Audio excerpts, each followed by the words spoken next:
Hello there, and welcome into the latest installment of the Career Competitor Podcast. As always, we are the show that seeks to light that competitive fire within you in order to jumpstart or optimize your career. I'm your host, Steve Meller, and today I have the absolute pleasure of welcoming in Willette White, who is the CEO of Next Step with Passion and Purpose, which is a transitional coaching service that ensures student athletes and parents successfully make the leap into college athletics. Now, why is Willette an expert within this field? Well, she only went and coached women's basketball at the highest level for all of 36 years. That's right. You're talking about an expert when it comes to advising the people that she works with on what it means to enter collegiate athletics within the United States. Now, the one thing I really absolutely love about Willette's story is that having spent 36 years putting so much of herself, so much of her time into a career, one where she obviously reaped so many rewards, made so many relationships along the way. As you're about to find out, she actually found her truest calling in life upon retiring from coaching 36 years after starting. Imagine that. Imagine getting to that point of your career and realizing that you still haven't found your truest calling. And that doesn't necessarily mean that we didn't enjoy everything that transpired up to that point. It just means that we've still got room to optimize ourselves that little bit more. And that's what we're about, as you know, when it comes to Career Competitor. So what better guest to bring in than the CEO of Next Step Transitional Coaching, Willette White, to the Career Competitor Podcast. And I hope you all enjoy. Hey guys, Steve here, and I'm so excited that you've taken the time to listen to the show today. But let me tell you about everything and anything you need to know when it comes to Career Competitor. Firstly, the podcast, whatever platform you're listening to is on right now. Follow, subscribe, specifically those of you that use Apple Podcasts.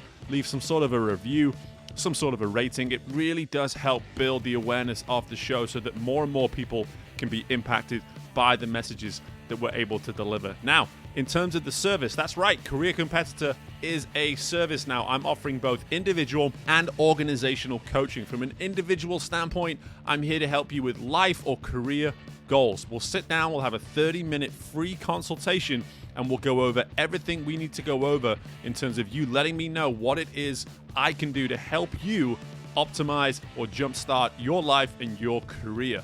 In addition to that, if you are a representation, if you are a leader of an organization, let me help you incentivize and optimize your team. Find ways to make your unit more cohesive, collaborate, and create a culture where success is a guarantee. I'm here to help you with that. And again, 30 minutes free time.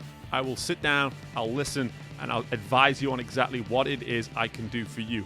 And hey, if you just want to learn more about Career Competitor, both the show and the service, careercompetitor.com, or reach out to me with Steve at careercompetitor.com. Let's get to the show. Okay, well, it gives me great pleasure to welcome in Willette White to the Career Competitor Podcast. Firstly, Willette, how are you today? I'm doing well, Steve. Thank you for having me. I'm really excited to be here. I've listened to some of your episodes. It's, you've had some amazing guests on, so I'm honored. Yeah, absolutely. And you're going to add to that list, no doubt. You've got some incredible things to bring to the table. And before there's a lot of areas that I want to cover with you here today. But before I start going too much maybe into your history and how you've come from the world of sport, because you've got quite the story to tell in relation to that, why don't you start off by telling us everything that you're doing today in your current role? Yeah, so I retired from women's basketball in 2019, and I became a certified life coach in 2020, and sort of had to figure out, what my niche was. Mm. I had thought that I wanted to go a completely different direction than with student athletes, because I had been with student athletes for 36 years. So it was really intriguing to think about another population. So I wanted to help a different population support people in their transition in their life. And then I circled back with plenty of conversation from people I have a lot of respect for, from trying to figure out what it was that I was really knowledgeable at and an expert in. Here I am. I have created a company to help student athletes and their families transition from high school athletics to college athletics. And as you know, being a former coach, that's the transition is really a rocky road for many Absolutely. student athletes and their parents. Mhm. Parents have their own transition. So it was really my mission to make that transition a little more smoother. Yeah, and transition was probably going to be a word that we use as much as any word within this Right. particular episode, and it's a fantastic word, to be honest with you, because for me, I think whether you're someone who's been in a career as you were for 30 plus years, or whether you're someone who's like myself currently made a decision to jump out of one career and start to figure out something for themselves somewhere else, transition is everywhere. It's something that we deal with in so many ways throughout our careers, throughout life for that matter. But as you already alluded to, 36 years of basketball coaching, and not just any basketball coaching, Power Five basketball coaching within college.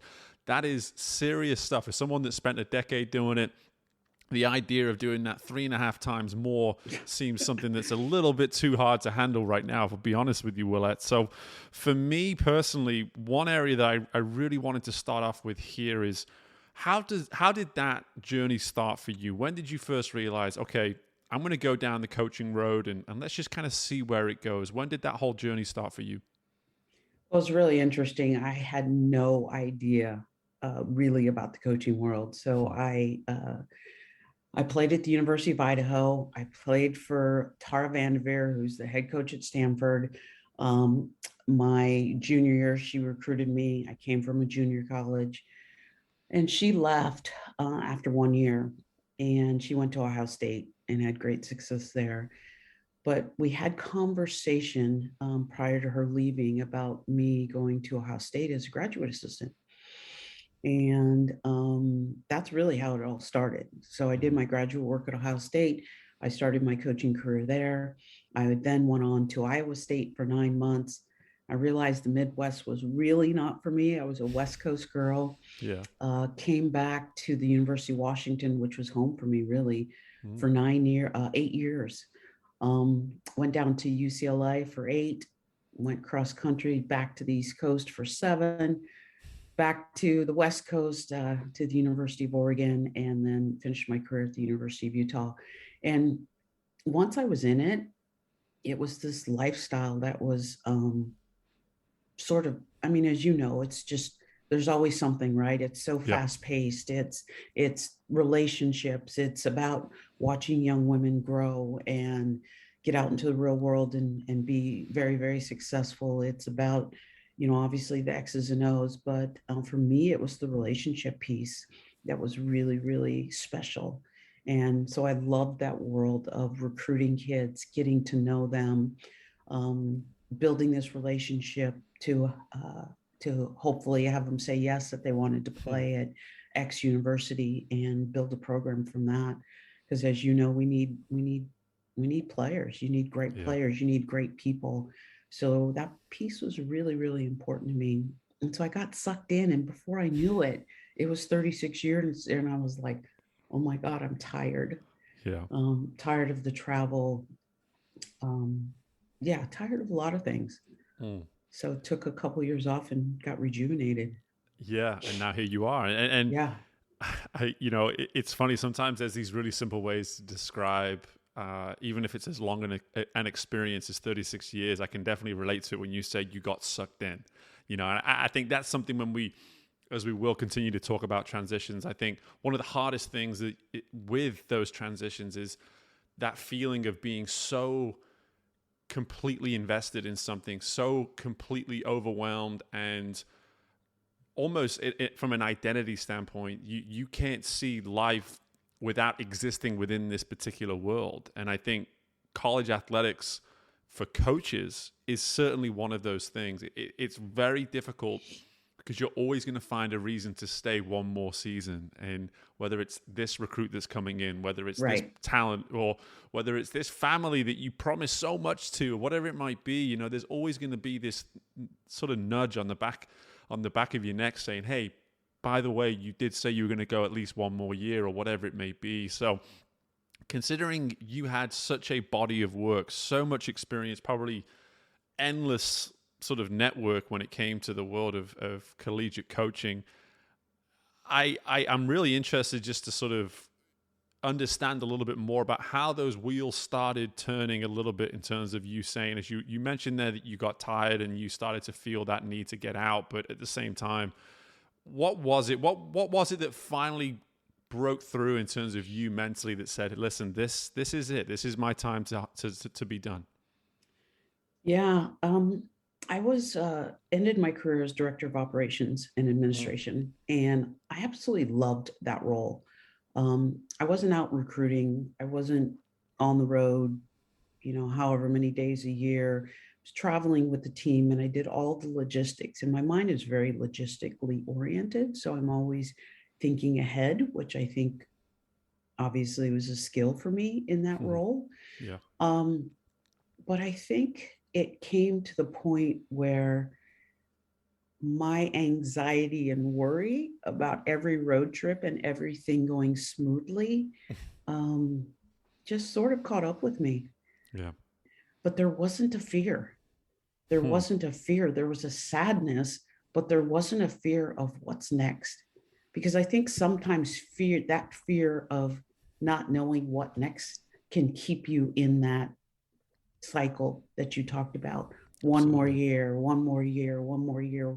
This one individual we were just recruited, this team, we're going to be really, really good next year. And so it was a sadness of leaving all that, but it wasn't a fear of what's next. Yeah, it's my favorite thing. Well, I mean, I've got a lot of favorite things about our show, but let's be honest. But at the same time, one thing that always really gets me going within an interview is when I just hear this piece of insight that I know we can just really dig into. And what you just said there was no fear. And I think anybody listening to this right now, if you're in this job that you felt like hasn't been right for you in a while, if there's this, as you've alluded to here, if there's this feeling of security that you appreciate, if there's this feeling of knowing what it is you do and doing it so well that has almost become, in many ways, methodical and robotic, and you can just kind of do Mm-hmm. it and not necessarily be that conscious of what it is you have to be doing. Exactly. When these sort of things are part of your everyday and you're just sort of passively going through the position, if you can maybe look ahead and imagine yourself doing something else, and if there's no fear, then what's stopping you at this point? It's a challenging question. It's almost like a call to action for anybody listening to this. But for someone in yourself, Willette, who's acknowledging here that after 36 years there wasn't any fear about moving on, that must mean that you must have been very comfortable about, within some shape or form, the arena, the domain, the field that you maybe wanted to go into. So looking back now to 2019, as you mentioned, what was it about maybe the comfort or the excitement of what was potentially coming next that meant that you didn't have any fear? That's a great question. It wasn't like I didn't know what I was going to do. I Mm, knew that I could find a job to pay my bills, and that's all that I wanted. I took some time off. I think it was about 3, 4, 5. I don't even know how much time I took off because I had saved money to be able to do that. And Steve, I worked out 2 hours a day, and I ran errands, and I took my dog out to the park and all of those things. And I was in heaven. mm, Then you get to a place where, okay, I need to be more productive. I need to invest in something or someone. I started working at Huntsman Cancer Hospital, which is in Salt Lake City. I lost a sister to breast cancer, and it was really important because of that process for me to give back in a whatever way that was. So I worked in a clinic called the Wellness Clinic, and we offered acupuncture and massages and art therapy, music therapy to cancer patients mm, and their caregivers. And that time in my life was so rewarding. And not only because of I was able to serve people in a completely different capacity, but these relationships that I built with the people in the wellness center were relationships that I'll have for the rest of my life. mm. It was then these people were there because of the same reasons I was there, serving and investing in a completely different population for me. So I did that for a while, relocated to Portland, Oregon, because I knew that's where I wanted to be in the Northwest. So my partner and I relocated. And then I started working at a spinal diagnostics clinic. Hmm. That wasn't nearly as rewarding. I wasn't there long. It didn't fit me. So I walked away from that and decided I needed to this plan that I had of creating this business, and my mission was to help student athletes successfully transition to college athletics. I needed to dive into that, Hmm. and And that's what I and in did. that, yeah, and in that you can hear straight away that finding that a rewarding purpose to the work that you're doing is clearly huge for you. And I think that, and again, this is someone who's very fresh off his decision to be done with college coaching, still only about 5 or 6 weeks after doing it. One thing that's actually helped me a lot, it's almost like an ego thing, but one thing that's helped me a lot is that I kind of have to tell myself at times, there'll be other coaches. These kids will be coached by other people. I will Right. come and I will go, and someone else will work with them. And hearing you talk about that experience there with the Huntsman Cancer Hospital, those are real relationships. That is human. Everything about that is human. There's not an ounce of that that is performance or business or whatever it Right. may be. It is 100% unfiltered human contact. Hmm. And there is no greater reward than working in that type of an environment. My wife works in a hospital. I know exactly what that is about Hmm. and what that looks like. So, what I love about hearing about your transition, Willette, is that you were able to identify that reward within the work that you were doing, not necessarily financially, as some people will hear that word reward, but on an emotional, on a spiritual level, to find that level of reward within the work that you're doing was clearly imperative to you through this transition. Yeah, it definitely was, and it was not and financial reward at all. It was, enough to pay my bills, and that's all that I cared about. But Mm. the investment in the people. We were also a clinic, Steve, that was for they felt we had an osteopathic doctor. We had, like I said, acupuncture, massages, and people left feeling so much better. So the reward of seeing that relief for however long was really, really special. And I was able to really connect with some of our patients, not only the people that I worked with, but I had some connection with those patients, and to have left them maybe without saying goodbye was Mm. really challenging. But how do you say goodbye? Yeah. It's really tough. Yeah. And for me listening to all this, like for you to come to this decision with the work that you're now doing with Next Step, it's clear that you've been able to identify that there's work to be done beyond the simplicity of the recruiting process. Because again, that's what I'm hearing here, is that there's opportunities to have a job, then there's opportunities to have a rewarding job. And for Mhm. you personally, you had both of those scenarios available to you when you decided to walk away from coaching. I could just go earn money, or I could find an opportunity to not only reward in from a mutually beneficial scenario, but also pick an area that was very important to you because of what happened with your sister. And so for you now to say, listen, I know from a personality standpoint, from an identity standpoint, this is what fuels me. This is what fills my jug up every single day. You've been able to look at the recruiting process and say, it's not as simple as this is the school, pick the school, and then attend the school and figure it out as a family once you get there. You've been able to, through your experience, to be able to see a much bigger picture. So why don't we get into that now in terms of the work that you're doing there with Next Step? Just give us a little bit more detail about why this is something that you feel is so important to be available to student athletes and their families today. Yeah, you know, Steve, for 36 years, I watched year after year student athletes come in and struggle with the same challenges and pitfalls year after year. And I'm talking about from when I first started my career, like really dove into my career at the University of Washington till now. Mm. Those same things are happening. There's, these overwhelming feelings because the time demands are so much more intense. There's this time management piece. There's this learning from failure. There's this advocacy, being able to find your voice, all of those things. And I look back and there is some guilt on my part of not understanding Interesting. what the student athlete was going through Yeah. until, later on in my career. And now I feel such a great sense of responsibility to make that different, to give them the tools and the resources to make that transition smoother.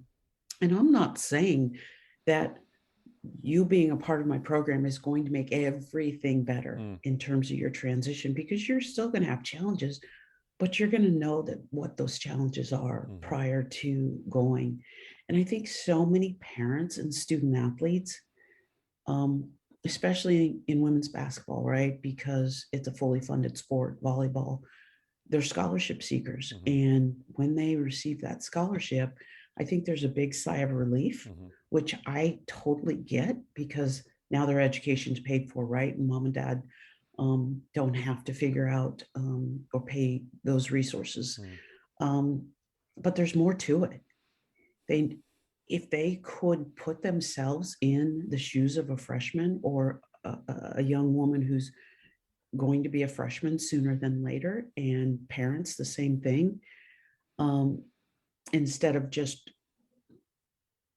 experiencing our education paid for, sigh of relief, let's sit back, enjoy your senior year, because I've heard that everyone wants to enjoy their senior year, right? They want to, they'll do the academic piece and the housing piece and all of those things that they have to do to get into college, but where's the mental, emotional, and the psychological preparation? There is none. Yeah. And there's not a company out there that solely focuses on this journey. There's companies that have a piece, their recruiting service, and they help you with the transition. Do they have 36 years of experience? Have they seen it firsthand? Absolutely not. So I feel like my company is the expert in this piece of this transition piece, and I feel really passionate about it. Oh, you can tell that comes through. That comes through very clearly, and the reason I even wanted to firstly connect with you, but secondly have you on the show was for everything that you're saying, because you are the exception within the industry right now, and it's so important for people to see the value and the appreciation that you need to have for it, because something you said there really cut deep with me too, was that you look back on your earlier years as a coach and you almost are disappointed in how you dealt with a specific individual or a specific situation, because we as coaches are extremely guilty of focusing so much on the result at times. Right. That it's hard to believe that person A or student B may be dealing with something and struggling with something, and we're not taking the time to acknowledge and respect that. And I think listening to you, firstly, I sing everything from your hymn sheet in the sense of where we can take as a collegiate sport society, where we can take something like the mission you have, and the power it can potentially have is just endless. Because as much as it is for the students, and a lot of what we've spoken about so far is for the students, the families truly need to embrace the power that this sort of work can have, because once those kids fly the nest, the separation has begun, and so much of what's happening you are just not aware of. And it's so much better for someone with 36 years experience of seeing it firsthand to potentially walk through with families. Listen, these are some of the potential pitfalls. These are potentially some of the adversities that your child will experience based on my experience as a freshman, maybe through all 4 years of college. And anyone listening to this, like I said, if you're a student athlete, great. This is 100% a service for you. But most of the people that listen to my show have already been to college. So if you are a parent of a kid that's going through this process right now, this information is as much for you as anyone. So how do you deal with that side of the equation? Well, I don't think parents realize they have their own transition. Hmm. I think that many feel somewhat lost when their student athlete goes away to college, right? Because for however many years they've shuttled them here and they've been, Susie's mom or Susie's dad. And now they have this life without Susie because she's away at college. Yeah. And there's so much going on for their student athlete at college that the connection or the communication subsides a little bit. Yeah. Um, I want parents to feel by the time it's all over, uh, having gone through my program, I want parents to feel more at ease that Yeah. they're ready and their daughter is ready for this transition.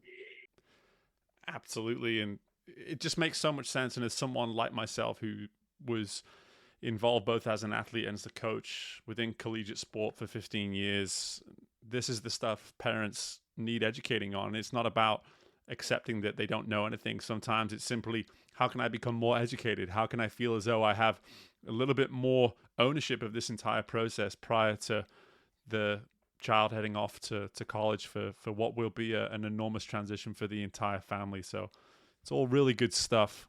One thing I would love to really get from you as we start to close in here, Willette, is you coach for 36 years. You must have been a competitor. You must have liked winning. You must have liked to see, put your best group against somebody else's best group and see who could come out on top. And so much of what we've spoken about and discovered over the last 3.5 years of the show is that competitiveness presents itself in so many different Mhm. ways.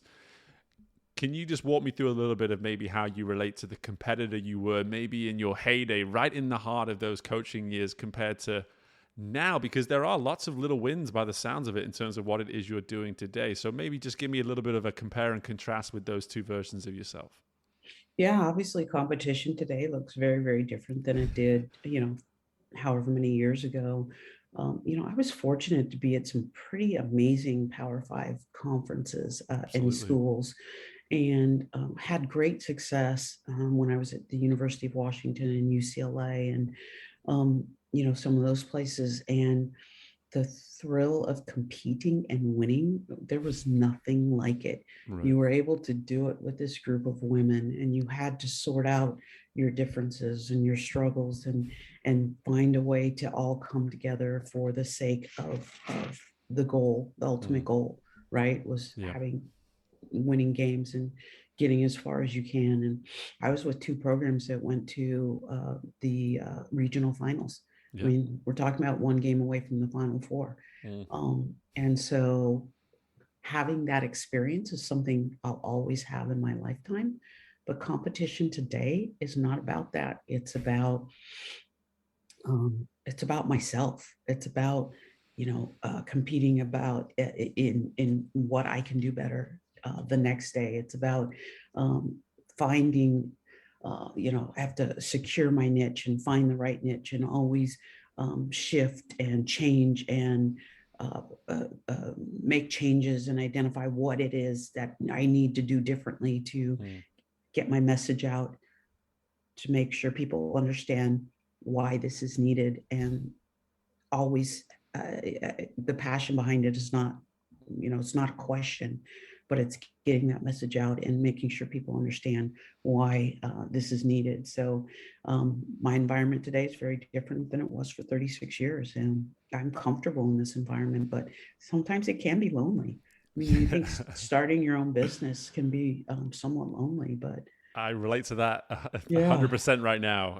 I'm doing a lot less screaming and shouting on a day-to-day basis than I right, used to do. right, right. But here you are as someone that's had a long career in something, and you're telling me that today your greatest competition is against yourself. And I think that for anyone listening, we've said it so many times on the show, and I will never stop saying it, is that the day we try to tell ourselves that we're done competing or improving upon ourselves is the day we've just completely lost all idea of what this life is about. It's about that internal drive, that competition to always be finding ways to better ourselves, whether it's someone like yourself who is trying to find that the specificity in what it is they're doing in terms of creating that awareness in what you can do and how you can impact people.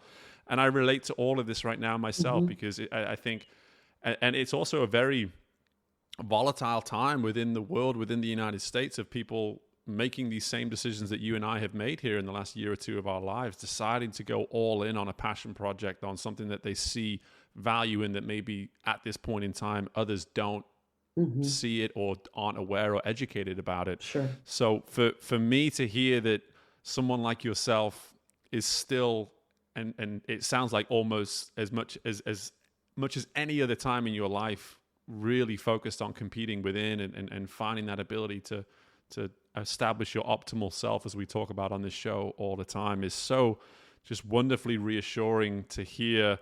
And before I let you share some information just about the company as well as a whole, what is a win for you today? What you have? I'm sure you have tiny little successes and little wins. What do you consider when you lay your head down on the pillow at night and you say, that was a victory today? Talk me through what that looks like for you today. For today, I think my win is being on your podcast. I think because, it's another source of getting my message out. Yeah. So yeah, that's a win. I think other wins are, when I'm posting on social media and people are responding with positivity and what a great post, and, thank you for sharing and creating conversation that way. And those are all little wins that I have to understand that it's just another step closer to my ultimate goal, and that's to help families transition and make it smoother. And they don't know what they don't know, but what they don't know can hurt them. And so it's a lot of continuing to get that message out. And so for me, the win today is up till 10 o'clock, 9:34 is being on your podcast. Well, I love it. And they don't know what they don't know, but what they don't know can certainly hurt them. I mean, what a fantastic message to finish this on. And everybody can relate to that sentiment 100%. Willette, tell everybody where they can learn more about everything you're doing at the moment. Yeah, I think you can go to my website, which is nextsteptransitionalcoaching.com. My email address is nextstepww@gmail.com. My Instagram is that same handle, nextstepww. I'm on Twitter, Facebook. My Facebook page is just my name, Willette White. But I think one of the things that I definitely want to get across in this last few moments, Steve, is we create individualized plans for every family, because every family is different. Their concerns and their aspirations, all of those things are different. So to have a conversation to gain clarity on what we do is probably the biggest thing that a family could do right now. And the clarity call's free.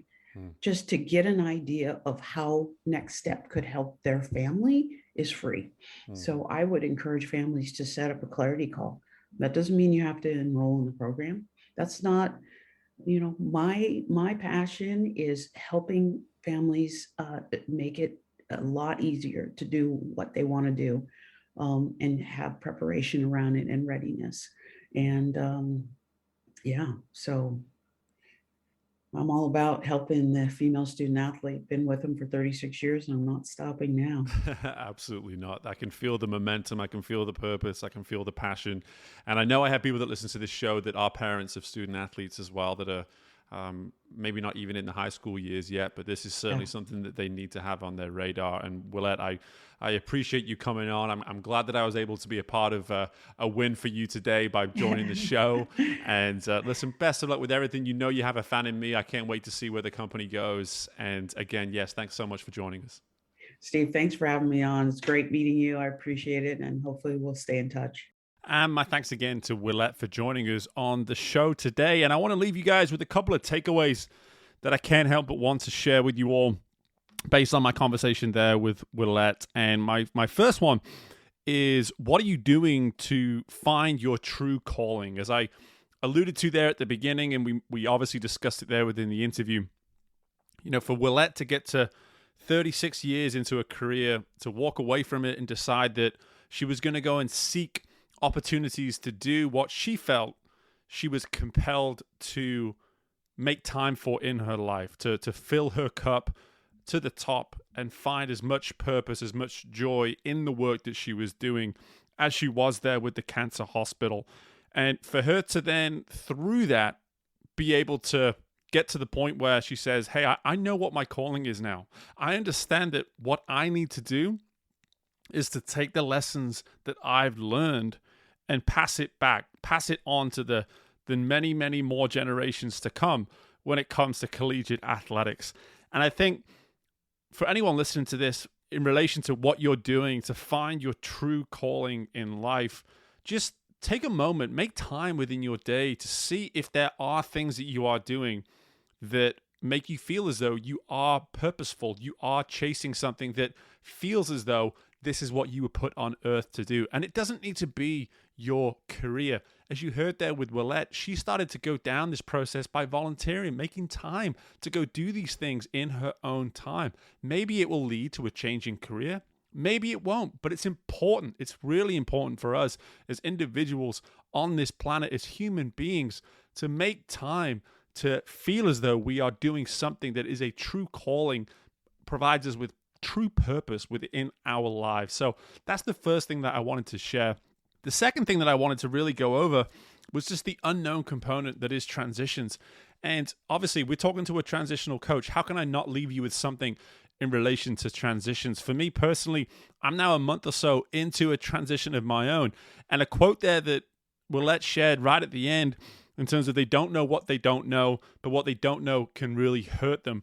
For me, I think this is a great way for you to enter potential transitions within your life. There's going to be things you don't know, but how well can you educate yourself on that transition? Again, being completely transparent here, it was probably about 12 to 18 months in the making before I decided that I was going to make an enormous transition within my life.